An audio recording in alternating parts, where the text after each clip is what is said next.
Hello everyone, I'm Charlie and this is Charlie's Reviews. So in this episode, I'm gonna do things differently. It was a slow week and probably this would have been pretty much one video. But since Wonder Woman number 35 came out last week, um, there is a lot to talk about that book. This also led me to read the entire run, the entire 37 issue run by Azzarello and Chang. Uh, and I was going to do a completely different video, just talking about my experience reading the whole thing, pretty much one issue after another.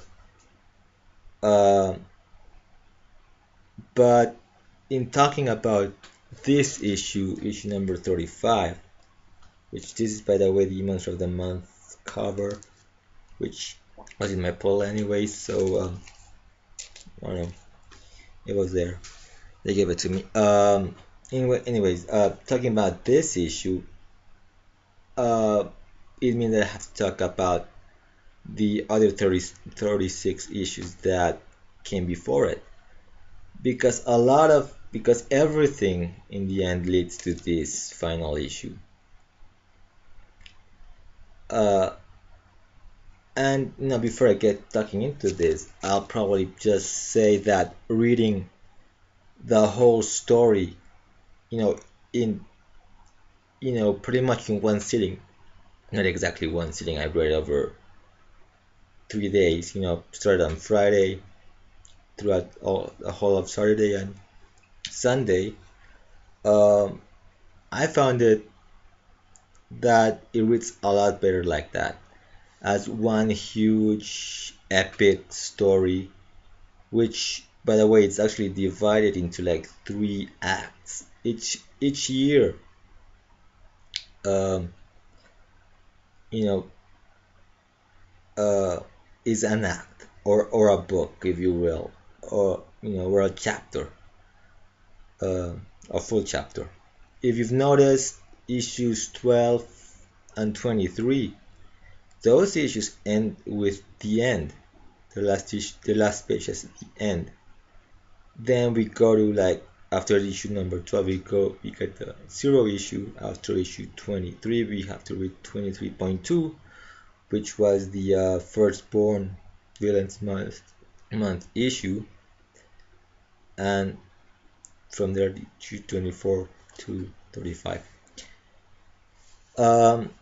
So each issue, or each year, like I said, sets things up. The first year, if you will, the first act, focuses pretty much setting up uh, the two main stories lines for the entire run. One of them has to do with Zola and her unborn child.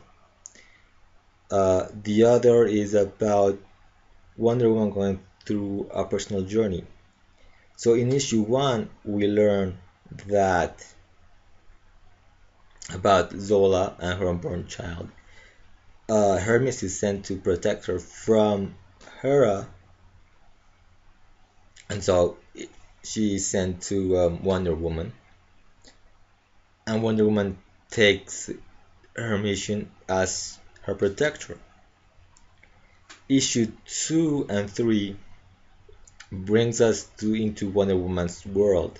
So we spend 2 issues in Paradise Island. But as we know, issue 3 is where Wonder Woman's own origin story changes. But you have to pay very close attention, because in issue 2, we get Hermes tell Zola her more familiar origin. But, and this is important, the words he uses is according to legend. Hermes says according to legend, or legend says, one of those two. And then we get the classic origin. When in issue number 3, we get the actual origin. And so learning the truth about her birth uh, affects Wonder Woman in a way where she built her whole life based on a lie. And that was radical, you know, changing the whole origin of Wonder Woman. But at the same time, it's sort of telling us that um, Wonder Woman defined herself based on who she thought she was or what she told of her birth. And throughout the entire run, she goes through this journey, discovering other things, discovering about her new family. She's a demi-goddess now, and she's related to the Olympian gods. So she begins to learn more about that, and at the same time, that's her journey to learn more about herself, and not just be sort of defined by how she was born, but who she is as a person. So that journey led her to her gaining godhood, and thus that takes us to. So anyways, the other part about the first series, now that Zeus has gone missing, uh, the gods are fighting to see who takes his place as king of the gods, as taking over Zeus' throne. So the first year finally ends with Apollo taking uh, the throne. Then we get a little interlude with the Zero Issue where we go back to Wonder Woman's youth, to young Princess Diana and how she's trained by War, and War's hope that maybe someday she'll be his she will succeed him as the god of war. And as we know, that first meeting, that hope seems to die because Wonder Woman shows mercy to the Minotaur. That you know, going forward, when they meet again, uh, 10 years later, that will have some consequences. Year two, or chapter two, or act two, or second book, whatever you want to call it, is we are introduced to the firstborn, and at the same time, Hermes had kidnapped the baby, so they're searching for the baby. Uh, we're heading towards what would become the rise of the firstborn. So we're introduced basically to the firstborn, and so it's like a middle chapter or a middle act. The firstborn is introduced. Wonder Woman has to deal with some other stuff. Apollo still sees the baby as a threat to his throne. Uh, so Artemis is sent to try to, kill the baby, and fierce battles. The new gods, of course, were introduced to them, and finally, the firstborn makes his first move. Wonder Woman defeats him, but in doing so, she kills Ares, and thus becoming the new god of war. So once again, what was set up in the Zero Issue as Ares wanting to have uh, what Diana become his successor comes to pass, and so so far her journey has taken her from princess of the Amazons, to a god, to someone who is searching for herself, to gaining godhood, you know, and that's where it ends. At the end of issue number 23, we see Apollo carrying the defeated firstborn. So then we get issue 23.2, where we get the origin of the firstborn and the prophecy, which I had mentioned earlier that he's supposed to rule heaven or Olympus by himself. So then it brings us to issue 24 to 35, where I would sort of call it the rise and fall of the firstborn. So defeated, the firstborn is tormented by Apollo at the very end. So that's pretty much what, maybe half the year he's being tormented by Apollo. Cassandra, who is one of Zeus's children, sister to, or half sister to, Wonder Woman, another demigod goddess, the one who freed the firstborn, is looking for him. And so, and of course, Zola, being tricked by Strife, runs away, falls to the hands of Dionysius. Cassandra shows up, kidnaps Dionysius to go to Olympus and try to save or free the firstborn, which he had done by himself. And so he finally defeats Apollo. As Apollo dies, Hera's powers are returned, because when Apollo rose to power to take over the throne of Olympus, he had exiled Hera and made her immortal. So in the end, when he dies, Hera's powers are returned. Zola, the baby, Wonder Woman, they all gone into are in Cassandra's ship, and they arrive in Olympus. Another battle starts between Wonder Woman and the firstborn. They end up going back to Earth, and so the war begins between the firstborn, Wonder Woman, and her army, the Amazons, the castaway children of the Amazons, the remaining gods.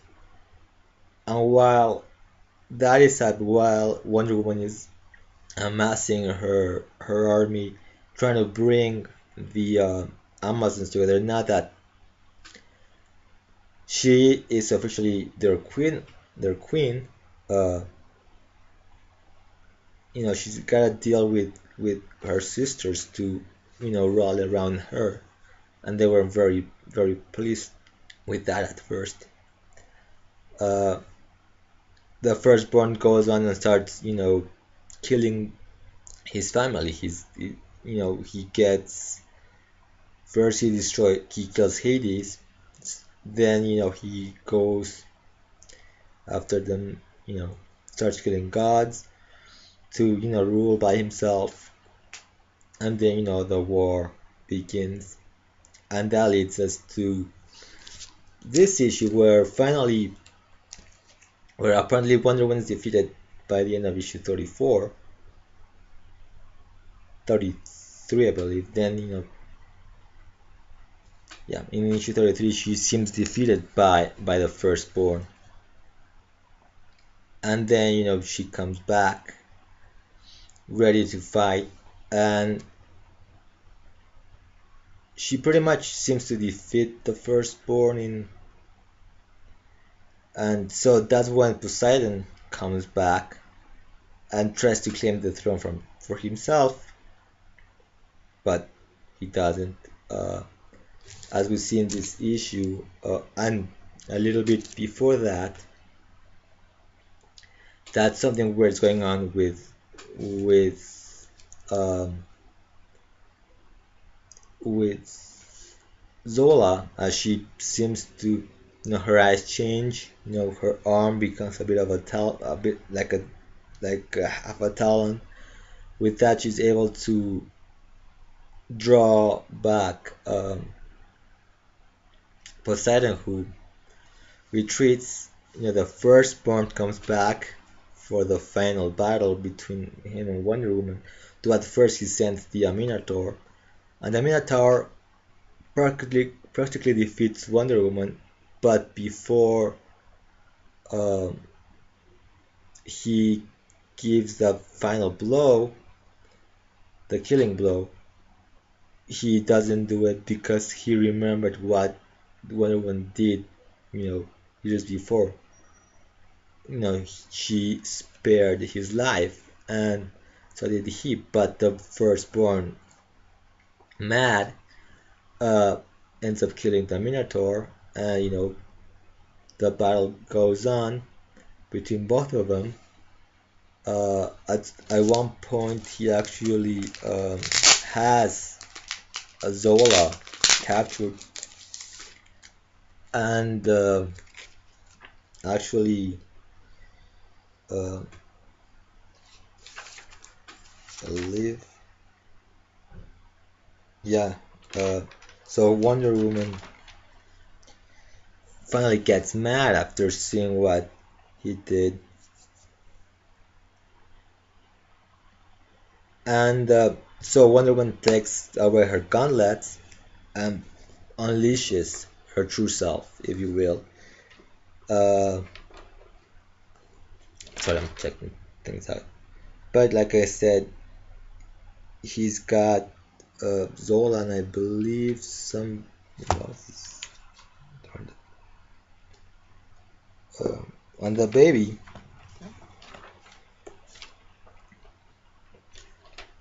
Um, and what he does is he sort of throws them away. He's kind of like you're captured, throws them away. Pretty much hoping to kill them, but Hermes shows up, saves them, and while they're battling, uh, they go up. Zola, Zeke, and Hermes go up the. Well, Zola with Zeke and Hermes, they go up to the throne, and she finally places him there. So the battle continues, and finally Wonder Woman defeats the firstborn, not by killing him, but by throwing him back into his pit, and hoping that that uh, maybe in 7,000 years more after he crosses himself back, pulls himself out of the hole, he'll be better. We also this issue, and I think throughout the whole run, we start to see that who Wonder Woman is. Someone who is motivated by love, compassion, while the firstborn is just pure hate. Someone who doesn't know about love. So really two polar opposites. Also, I mean, and anyway, so then after all of that becomes the revelations that everything had been planned and foreseen by Zeus. We learned that Zola served as a vessel for Athenia, uh, and that she had pretty much resided within Zola. Zik, on the other hand, uh, is actually Zeus reborn as a child, uh, a different path. Uh, and of course, Wonder Woman, at first, feels sort of offended by what she went through. Uh, and it explained that everything, you know, was sort of, like I said, everything was foreseen. Zeus, for whatever reason, chose to be reborn. For whatever reason, he's a god, and he knew the things that would happen. He knew that with his absence, the firstborn would return.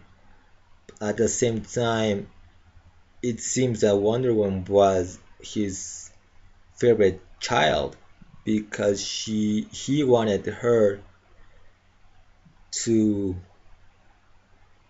be something more, and thus Athena knew his plans. Uh, Strife was told about Diana's birth, uh, and of course, Hermes knew something else, and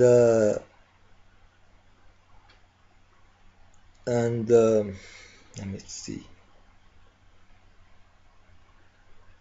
and and so the whole story was, this path that had been chosen and predetermined and, moved like any capricious god would do. But, everything went according to plan. Um, what else? I mean, just a great ending. The fact that uh, Zola was the vessel for Athenia meant that, to a degree,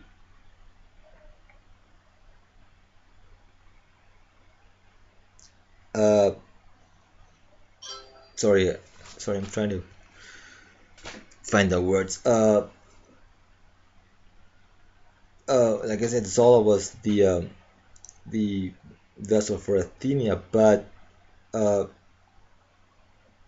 Wonder Woman begged, because once the remnants of Zola's humanity were shed, she'd be back to being Athenia. But Zola, the person, was someone very important to Wonder Woman, so she begged the goddess to bring her back, which she does, and that's where pretty much the story ends. So everything, in this issue, is brought together. We get a sense of the bigger picture, but it does sort of change the way you will read the entire story.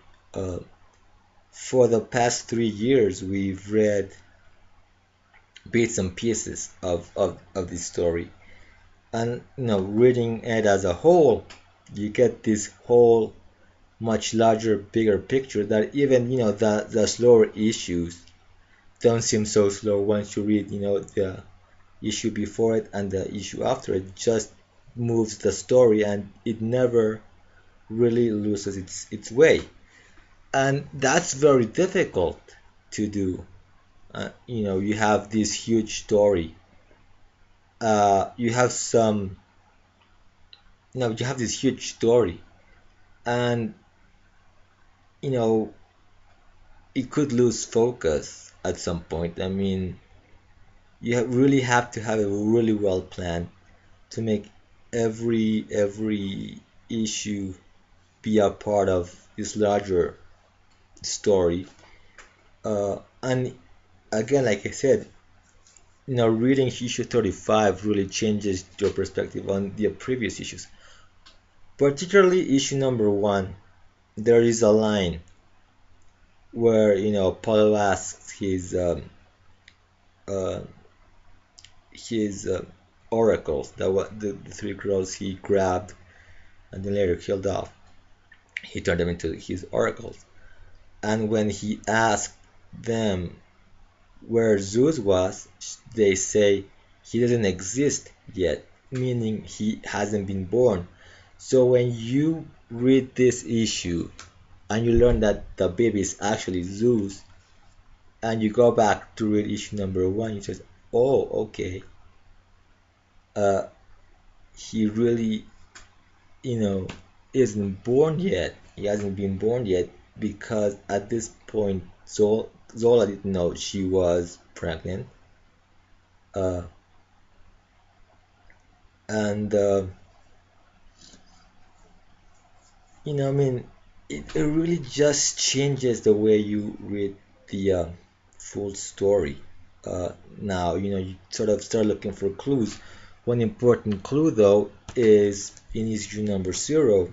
There's this scene, and I don't tend to go and look for it, but there's this scene where there's this owl showing, and this owl shows up in issue number 0, and that's Athena, by the way, which is kind of obvious, being the goddess of wisdom and knowledge. Um, um, but you do get, uh, it flows better as a whole. You get a larger, the big picture, and this whole issue, like I said, just changes the whole context of the whole previous 36 issues. It just adds another level in the story itself. Of course, you could talk about the art by Cliff Chang and the other people involved in the art. But with Cliff Chang, particularly, you get uh,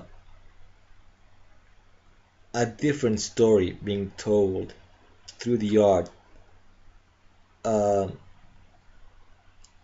from what it's being written in words. The artist was very expressive. Um, Even this shows it as a very collaborative process where the way certain uh, uh, where at times certain uh, captions were placed on specific panels sort of gives you a different sense, that there's something else going on in the story. Um, like I said, it's very expressive at times. Uh, when Cliff Chang does it, it's much more expressive at times. So you do get a sense that there's something else going on. You can pretty much read read the characters' minds. They come more alive. Within the context of the story. You got, it's so hard to get into all of these little details in this video, and it's gonna be a long one. So yeah, so I mean, there's just so much stuff to just pick and talk about this entire run because it's so complex in its right. I mean, it's a masterfully written comic. It originally started like it was supposed to be a bit more of a horror thing that Brandon Azzarello wanted to do. It didn't turn out to be that much, but it does have very horrific imagery at times. It's a very mature book as well. And I could go on talking about it. I'll probably do another follow-up on that. So I'll leave this video here after 30 plus minutes. So I'll see you for part 2, which will be a lot shorter.